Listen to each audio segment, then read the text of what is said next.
दोस्तों आज हम लोग नेटवर्क में पढ़ेंगे सोर्स के बारे में। सोर्स कितने टाइप के होते हैं और हम कैसे पहचानेंगे कौन सा सोर्स है, इसके बारे में हम लोग वन बाय वन देखते हैं। सोर्स जो होता है हमारा दो प्रकार का होता है। एक होता है वोल्टेज सोर्स, एक होता है current source. Voltage source, current source. अब हम लोग देखेंगे वोल्टेज सोर्स और करंट सोर्स में डिफरेंस क्या है, इसके आधार पे हम लोग इसके बारे में, दोनों के बारे में जानेंगे। तो वोल्टेज सोर्स और करंट सोर्स दोनों लिखा है। एसी और डीसी के लिए भी सोर्स किस टाइप होते हैं, कैसे पहचानेंगे, तो ये भी जानेंगे।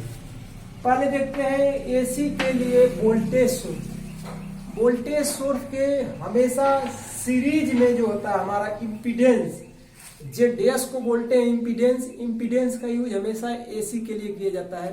तो ये हमेशा सोर्स के सीरीज में होता है। वोल्टेज सोर्स वोल्टेज के सीरीज में होता है। तो ये होता है एसी के लिए। इम्पीडेंस अगर है तो एसी हो गया।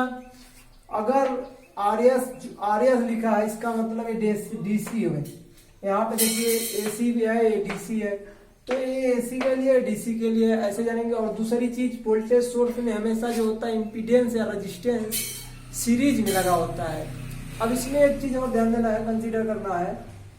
अगर हमारा सोर्स में पावर कंजम्पशन जीरो करने के लिए, इसके जाने से जीरो करने के लिए, आइडियल करंट वोल्टेज सोर्स के लिए हमारा जेडएस या आरएस का मान अगर जीरो रख दिया जाए तो इसमें पावर कंज्यूम जीरो होगा, क्योंकि यहाँ जो सोर्स हम जो सप्लाई करेगा आउटपुट पे पूरा मिलेगा। अगर ये आरएस और जेडएस जीरो हो जाए तो इनपुट जितना देंगे हमें यहाँ आउटपुट पे उतना मिल जाएगा।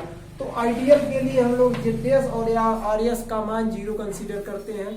इसी प्रकार करंट सोर्स देखेंगे। करंट सोर्स में क्या होता है, रेजिस्टेंस इम्पीडेंस जो होता है सोर्स के पैरेलल में लगा होता है। पैरेलल यहाँ देखिए जेडएस एसी के लिए कंसीडर करते हैं। यहाँ पे आईएस के देखिए आरएस जो है एक पैरेलल में है, इसलिए डीसी के लिए है आरएस लगा है। जेडएस और आरएस, जेडएस एसी के लिए होता है, आरएस हमारा डीसी के लिए। तो ऐसे हम लोग पहचानेंगे।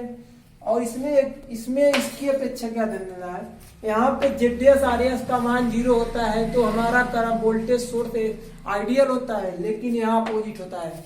अगर आरएस या जेडएस का मान इनफाइनाइट हो जाए, मतलब यहाँ पे करंट जो है आई बराबर जीरो हो जाए, तो हमारा करंट जो इनपुट दिया जाएगा आउटपुट में पूरा आउटपुट मिलेगा।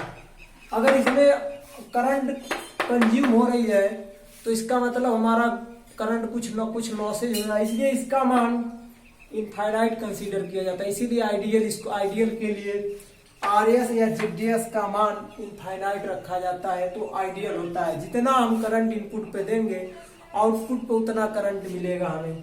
तो ये होता है वोल्टेज सोर्स और करंट सोर्स।